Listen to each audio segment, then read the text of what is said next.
Arsenal just beat Fulham 3-0 at the Emirates. Make sure to like and subscribe. And let's get straight into it because this was a statement win by Arsenal. This was such a huge win. The football they were playing in the first half was beautiful to watch. If you guys remember back to earlier in the season from like August to December or even to like November probably, I talked about Arsenal, winning the corner kicks because they were attacking. They were a little bit more fluid. They were attacking. They were on it. They were putting teams on. They were cornering teams to how they wanted to play, and that's the reason they won a lot. And then there's this like stretch between like December to even like late March to like April, from like December, January to April, where they were playing such defensive football where they just stayed back, and even up to till last week, to be honest, they were still playing the same type of football. But I think after that Man City win, Arteta got a good nudge in, man. They hit him in the head good enough that he's learning, or is he learning, or is it just a 1 game off? I don't know, but we're gonna have to find out in the rest of the Premier League, right? But when we focus on this game specifically, Saka was huge for them. He was so huge for them because he could take a player on and put in a good cross, put in a good shot. If you Madueke takes on a player, he takes him on, and the ball's probably gonna go to the stands. The ball's probably gonna go out of play. The ball isn't going nowhere near the goal, nowhere near a striker or a person to finish it off, right? And with Saka off, takes on Raul Jimenez, leaves him on the floor. My poor Raul Jimenez, my poor Jimenez, takes him on, crosses a perfect right-footed cross to Jokeres. Jokeres finishes it. And look, we're gonna talk about Jokeres a lot this game, and look, I'm someone that when this season, I didn't have high expectations of him. I genuinely didn't. If you look back on my videos when they signed Jokeres, I was saying that this might be a striker they need for the games against the Fulhams, the West Hams, the Bournemouth, against like this mid-table team, which is the teams that Arsenal have always struggled with. They have always struggled with the West Hams, the Fulhams, the Aston Villas, the Newcastle. These are the strikers or the teams that they have always struggled with. And then early in the season, I said that Gyökeres might be able to shine in those games, right? Against physical side, have a shot, some opportunities, and he's gonna finish them off. Unlike Kai Havertz, who can't finish off many things, right? But then we look at today's game, and across the season, he's had pretty bad performances.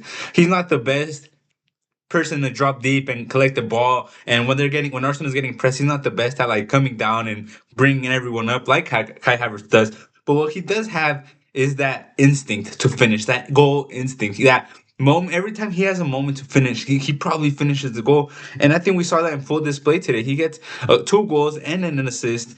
And Joker, that third goal, I think, was perfect run. And apart from the goal, something I also liked, including the assist, I think the assist was very nice and beautiful, is the way he fights his center backs. He would run into his center backs. He would back into him. He would fight for it. He would win fouls. And that's another way to bring your team up the pitch, right? One of them is to come drop down and build up play and everything, but the other one is to fight your center backs and get the ball and get some fouls and run men behind. And a lot of times this season, I would see Jokeres make runs. He would make runs between center backs. But they had Martin Odegaard on the pitch, who is someone that I've talked about over and over again. I just don't know how he keeps starting. Arteta, as of the recent weeks, he's brought in Eze. He's started Eze more. He's played Eze more. And that first goal, no, I think it was for the Saka assist, right? For the Saka goal, for the assist from Gyökeres. Gyökeres he makes the run between the center backs out wide, and all the midfielders have to do is find this, not even find him, but find the space he's running into.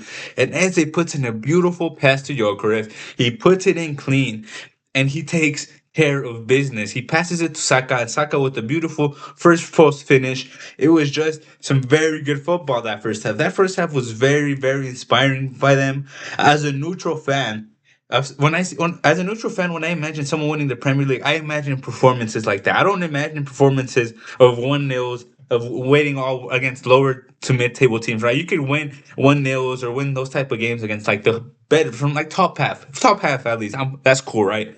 But against teams like Fulham, who are up, they win games and everything, right? Because against other teams, they will go forward, they push up. But this game, Fulham were just atrocious, genuinely atrocious. And look, we could talk about their setup, but the one person who stood out to me, not in a good way, is probably the worst midfielder I've ever seen, is Lukic. Lukic, there was a moment, right, where Raul Jimenez was alone and the center backs were far from him, the midfielders were far from him. He just needed a pass between the lines. He just needed the ball to get to him between two players who were pretty wide from each other. A ball, just a ball from there, and then it would have been the 2v2 Jimenez versus Chukwueze. And Jimenez and Chukwueze versus Arsenal's two defenders at them, and he just couldn't put it through. He just couldn't put it through the two players. There were so many moments where Lukic was made. He probably should have had a red card with the amount of fouls he did. He would do fouls on fouls, and he didn't know how to string a pass. He couldn't break the lines. He couldn't do side passes. He couldn't do back passes. Like Lukic, to me, is one of the worst midfielders I've ever seen. Maybe it's just this performance. Maybe you guys disagree, but that performance from Lukic is one of the worst midfielder performances I've ever seen, and that just convinces me that he's probably one of the worst midfielders I've personally ever seen. And but aside from everything, right, you gotta give Arsenal and Arteta props because this, if you guys literally watched my video before this, I talked about the title race and how things were gonna get interesting. It's literally titled "Things Are Gonna Get Interesting" or something like that, right? I talked about that Arsenal needed to do the entire season is blast teams 3-0, blast them up, beat them, and then take your players out. Take out Rice, take out Saka. And that's exactly what happened. They decided to blast out Fulham in the first half.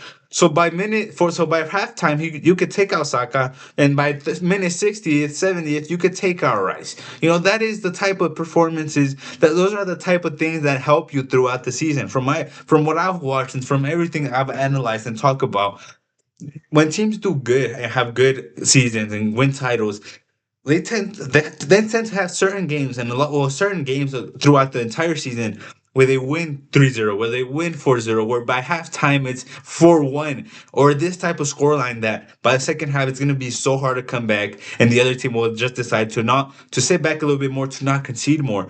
And that's exactly what happened here. Arsenal took advantage of the first half of their momentum. They scored the three goals, and by that time Saka was out, 60th, 70th minute, Rice was out. They were started resting their players. They took out Gyökeres as well. Like they took out Eze for Dalman. And this is what I talked about. This is literally what I talked about my last video, and it's such emotion. It brings emotion to me because I know I've hated on Arsenal a lot, right? Because every time they get some momentum, their Arsenal fans start talking and overreacting, and I just start to hate on them because of the fans. But I've talked about it. I like Rice. I'm not the biggest fan of Saka, but I know how good he is. Right? I'm not. He's not my personal favorite or my type of style. But I respect how good he is. The other guy who I just keep talking about. If you guys watch my videos, you know how much I talk about Miles Lewis Skelly. I talked about him joining us. I want Miles Lewis Skelly. I just like how aggressive he is. I just like his mentality. And he put in an amazing, amazing performance today. And it's gonna be interesting what they do against Atleti, right? Because will Skelly come in? Which I don't think so because Mendy's there. Who's gonna play left back? Is it gonna be Calafiori, who had a very good performance? Are you gonna put Skelly there? Is he gonna go back to Hincapié? I think Arteta's gonna go back to Hincapié at left back for safety. Is Jordan Timber gonna be back? Is Eze gonna play again? Is Martin Odegaard benched again? Like, these are the type of things that interest me when they bop a team 3-0, 4-0. When teams and this is not just for Arsenal, right? This is in general. When teams are playing such amount of games, such high level games, and deep into every run, they were deep. They went to Carabao final. They're deep in the Champions League. They're in the semifinal, almost maybe the final. They're fighting for the Premier League into the last day.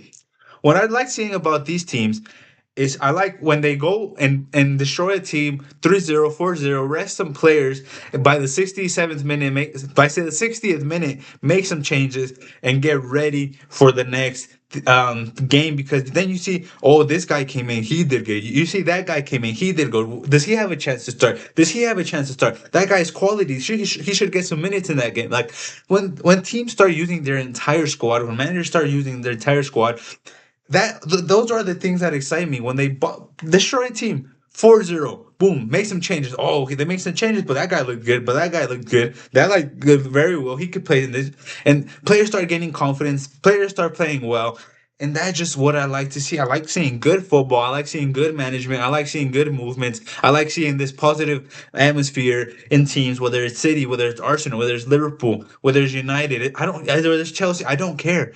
I'm a neutral fan of the Premier League. I don't support any of these teams. So what I would look for in these teams is good football that Arsenal showed, good management in this game that Arteta showed, and just players that I love, like Lewis Kelly. I love Lewis Kelly. I always talk about seeing these type of players get their minutes and make their stamp. Seeing players like Calafiori get their minutes, get their stamp. This is what I like to watch. And like I keep saying, things are getting interesting because although City, it's in City's hands, right? They could go on and bop a team, win against the team tomorrow, 5-0, and things are still not going to be a big difference, right? But this adds the pressure to City. You know, is Rodri gonna play? Who knows? So this adds more pressure to City. Who, let's be honest, it's not like they won 3-4-0 their last 5 games, right? They beat Southampton 2-1 and they beat Burnley 1-0. So it's gonna be interesting. You know, I want to see how is City gonna feel the pressure. Will they just go out there and play like nothing? It's interesting because it's in City's hands. City can outscore. If City win all their games, they win the league. That's how this league is going. So I'm excited for the Premier. If you guys know me, Premier League title race is all I want. Is all I need. I don't care who wins it. I wanted. There's points in the season where you can go throughout my channel where I wanted Arsenal win it. There's points in the season when I want City to win it. There's points with Arsenal, and then it's just back and forth. I'm a neutral fan. But what I want is a good Premier League title race, and we're getting it, guys. We're getting it. We're getting a good Premier League title race. We're getting a good top five race. We're getting a good relegation battle. I'm excited. Make sure to like and subscribe. Comment down below what you guys saw in this game or who you think's gonna win the league. And yeah, make sure to like and subscribe. And we're getting a title race, guys. Let's go.